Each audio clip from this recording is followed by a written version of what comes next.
तनी रुक जा, तनी भैया भी फोन लगा ली कि आज ड्यूटी पास हो गल बा। तनी फोन लगा के बात कली कि आज हम घरे आवत तनी।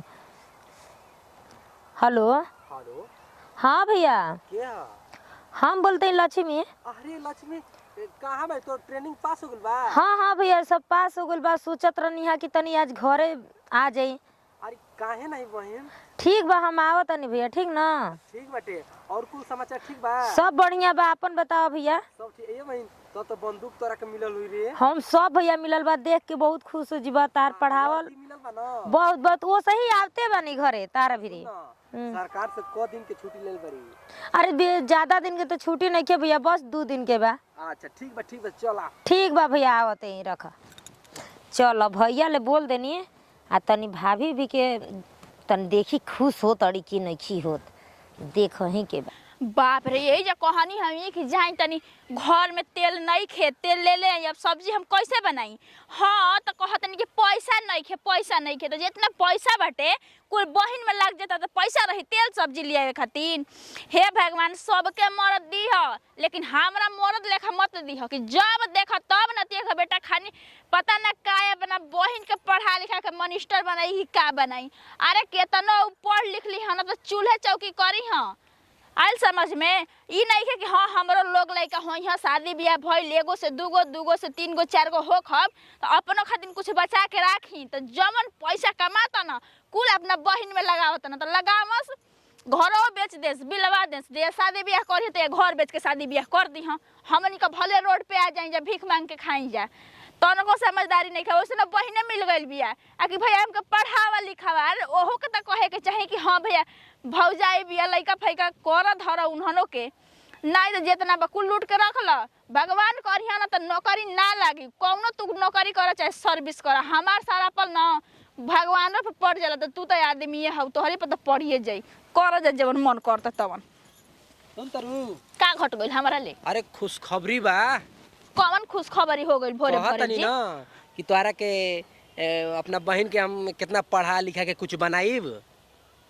देखी ज्यादा है जो कि ना मत चिल्लाई हमरा सामने, उनकर तो नामे मत ले ठीक। चिल्लाए की क्या बात है? हाँ। तो बड़ा खुशी का बात बाटे। हमार बहन के आज नौकरी मिल गई और का पुलिस बन गई हमार बहन। देखी इतना चन्हाइल बनी ना एक दिन आपको उतराइल हेठ कर दी हलस तो कहब कि का कहत रहलिए हमर मेहरा ठीक बा। आजकल अपन औलाद तो अपन होते नहीं खे तो तो कितना बहिन नहीं है मतलब का करी कितना कमाई पैसा रुपया तो आपके लिया के दे कि शादी ब्याह हो जाए तो ससुरा में दे अपना। हाँ अरे नाम होई भाई पढ़ौले बा लिखौले बा ओकरी ससुरा के ना पूरा नाम तोरी नाम के मुंह मारो। आय कुंवारे पर कितना लइकन से बोललस बतियलस आय अब नौकरी लाग गइल बना देखी जल्दी क्यों ना के लेके भागेल। बस मान कर पॉइंट के बारे में उल्टा सीधा बोलनी ना आज के जबान की जेब तो ठीक बा ना। बहिन औरी कोरी धरित ना तो एकदम धरती पे गोड़ना रहे तब कुछ नहीं खेना करत आगे आगे तमाशा देखी कि होखत का बा समझनी। आय अरे पगली अरे बहन के पढ़ावत लिखावत बानी तोरा तो खुश होके के चाही। हमरा नहीं के खुशी समझनी कि बहन के आगे मेहरारू कुछाऊ में नहीं खे। अरे दुश्मन घर के हिया आपन माई का लड़की हिया भाई बहन का रिश्ता अलगे होला। वही बहन का दिन जो ना गति करे के तवन हमर घर में गति कइले बानी ना अजब तबे हमरा के लत घुसा अच्छा बड़ा मारे लगतनी। ई बात बता तोर कौन शौक नहीं की पूरा कइले कुछ नहीं की कइले जी कुछ नहीं की कइले। अरे कुछ सुनाब मंगलसूत्र किनी 15,000 के वो तो किन ले बानी फिर नाव ना ले ली तोरा खातिर नहीं साड़ी किन ली जेवन कहली तेवन किन ली तब तू हमार नाव ना रोज घर में चटनी भात बनता है लेकिन ई नहीं है कि हां तेवना तरकारी लिया नहीं कि बना के खोइया से जितना रहता वही कलौछी में लग जाता। अरे कोनो के लेके जल्दी उड़हड़ जाई त भाग जाई हे भगवान कि हमरा खुशी मिली। प्रतिज्ञा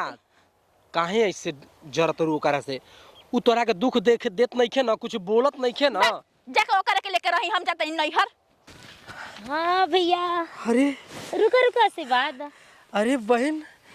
हाँ भैया बोला कैसे हो? अरे बहन हम तो बड़ा खुश बनी बहन। तो हाँ तू पुलिस बन गईली? हाँ भैया तहार मन काम ना कहले रही ना पूरा करम हमके सपना देखले रही सपना सच हो गई। सच हो गई ना? अरे बहन बाप रे बहन।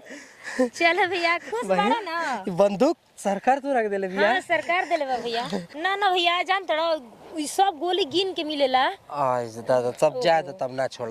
ना भैया ना तो जान तो फिर सब आ जानता रे तोर भाभी खिसियाइल बिया। काहे हो? अब तू नौकरी पा गइल बानी ना, वही से अब मैं पैसा बर्बाद तोरा में कइले बानी। तू जल तड़ी। हाँ लेकिन ओहो हम तू मत बोलिए उल्टा सीधा करे के, ठीक बा ना? अरे हमरा कौन काम बा उनका से काहे बोले से कि तू बहन एक घर के ना, तू दूसरा घर के ही देख। ठीक तोरा बा के भैया। पढ़ौनी लिखौनी काहे खातिर कि हमार नाम हो गए, तोर भाई के नाम हो गए, बाबूजी और घर परिवार के नाम हो गए।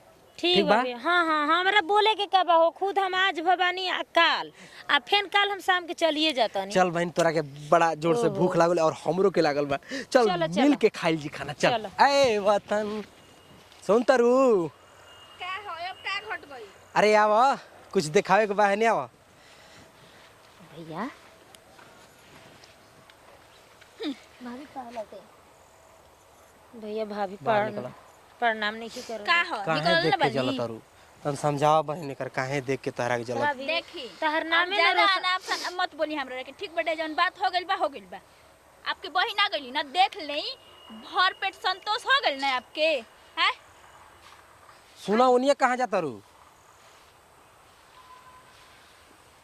अच्छा भाभी ये बताओ तहर नाम है ना रोशन होखल कि देखी, पढ़ाइया में पैसा हमार नाम रोशन नहीं के भइल, आपके भैया के नाम रोशन भइल बा, समझ में आइल? तहर समझदारी के फेर बा भाभी, भैया के साथे साथे तो अच्छा। तहरो नाम रोशन होता। ते पुलिस का बन गइलू हो, हमरा के चललू हो समझावे खातिर, हैं? तहर सोच गलत बा भाभी। हम सोचनी है कि 2 दिन के छुट्टी मिलल त तनी जाई अरे घरे। तोहार 2 दिन के छुट्टी रहे, 4 दिन के छुट्टी रहे, तोहार सुना? भाई तारा सामने बा ना। सुना बस। सुना देखा क्या तोहरा के होते हैं? आके हम गलती करी। रुका बहन, देखा तोहरा के खुश होके के चाहे कि अपना ननद पढ़ लिख के कुछ बन गईली, कुछ नाम रोशन कैली, अब तो खुश हो जा। अब तो नौकरी मिल गई, पैसा कमा के सब अपने न होई। अरे हाँ भैया रुको अभी बहन, ना शादी ब्याह करबा कि हम पैसा दूसरा के लुटाई। देखा बहन के पैसा एगो ससुराल में होला, लेकिन बहन के फर्ज ई होला कि भाई जब पढ़ा लिखा के जब हमके पुलिस अफसर बना दिले बा, तब बहन भी सोची कि भाई के कुछ करी। तो तू सोचा का बनवाइबू?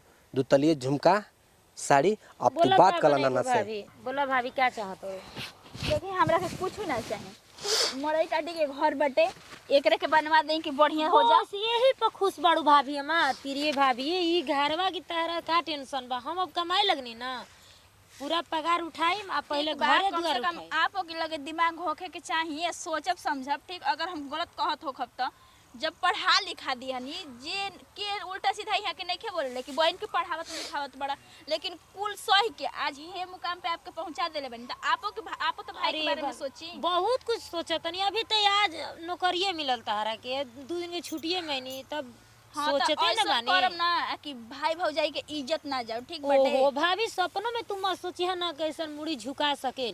अब बोलबे बतिएबू लोग तो लोग कि चल। बहन के भूख ही लगा, चलो खाना खियावा खा ले। पियावा।